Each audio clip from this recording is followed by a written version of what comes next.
bride, recent college graduate in this story.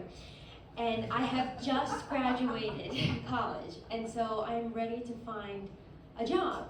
Now, my dream job is to be a talking head on a VH1 show like Behind the Music or Best Week Ever. However, they do not offer that major at the University of Tennessee, so I major in magazine journalism because that feels adjacent. And as a magazine journalism graduate, there's only one place for me to go, New York City. And as it would turn out, there are many magazines who want me to work for them for free. But there is one magazine that agrees to pay me. And this magazine is a men's magazine. It's a lad's magazine. You're all mad at me. Okay, listen, it's not Playboy, but it is very popular with the US prison system and the military. So they agree to pay me, so that's where I go. So I start packing my bag for New York, and my dad comes in my room as I'm packing my bag, and he says, okay, so when you get this job, like, you need to just always get all of your work done, say thank you, ask for more work, don't ever expect a thank you or anything else, and don't become all avant-garde. And I'm like, the fund? So, University of Tennessee. So I get to New York, and I get an apartment in Washington Heights. I have 3 other roommates, and I love this apartment. But even more, I love my job, my paid internship. On the first day, I walk in, and there's sort of like this darkness in the air because the lights aren't on. And I know now it's because everybody is always nursing a low-level hangover.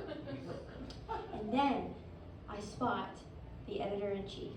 And this is a man that I recognize from Best Week Ever and Behind the Music. So I am like, I know I am in the right place. And then something even better happens.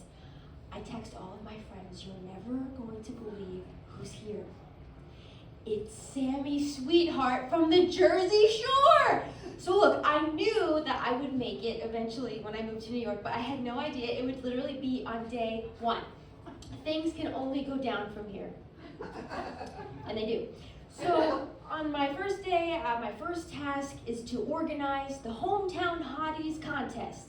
And so I'm organizing all this data for all these girls who are hotter than me and younger than me and have better workout routines than me, but I don't care because this is my job that I got by myself without any connections, and I'm happy to do it. I leave the office that night, and an editor follows me out. And he asks me where I'm going, and I tell him I'm going to meet a friend in Bryant Park. And so he quickly tags along, and then I switch directions, and he says, you're going the wrong way. And I say, that's okay, and I run away from him. And a few months later, this editor is fired, and when they clear out his desk, they find a weapon. Another time, our fact checker is arrested at his desk on the spot, like put in handcuffs by the cops for reasons I know but cannot tell you tonight. My point is that it's not a traditional first job, but I don't let any of this distract me because I am absolutely hustling at this job, all right? I am doing exactly what my dad said to do. I am knocking out all of my work, and every time I knock out one project, I'm assigned another, and I'm transcribing interviews, and I'm translating, magazine articles to web, and it's data entry. This is a data entry job, but I'm getting more tasks, I'm getting more responsibilities. The more work I do, the more work I receive. And so I become in charge of the found porn inbox. And then I'm in charge of scouring the internet for hot, young actresses to feature. And before I know it, I am clocking in 12 hours a day at this job, which is crazy because it is not a law office. I'm running a softcore porn website. But I don't mind. I don't mind doing any of this because I feel like I kind of have purpose, and I don't have really hardly any friends in the city. So I'm happy to be at the office all day because on the weekends, my weekends are quite lonely.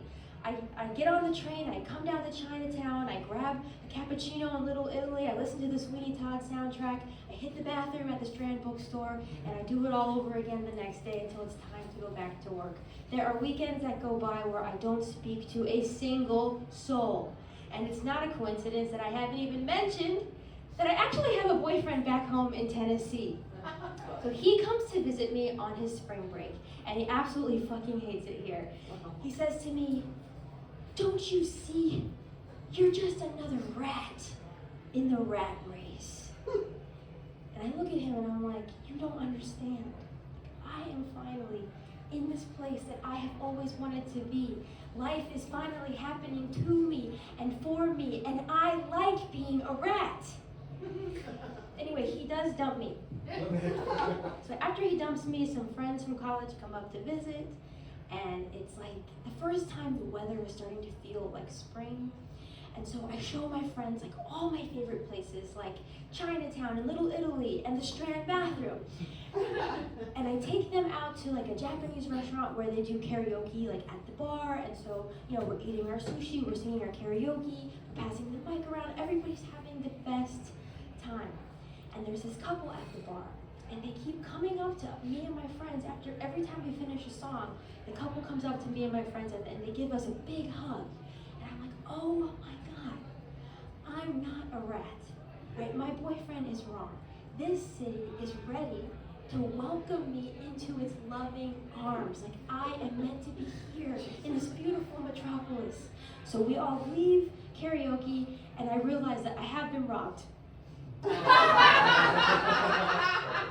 Everything is gone. My visa, my driver's license, my student ID that I used to rush Broadway shows, all gone forever.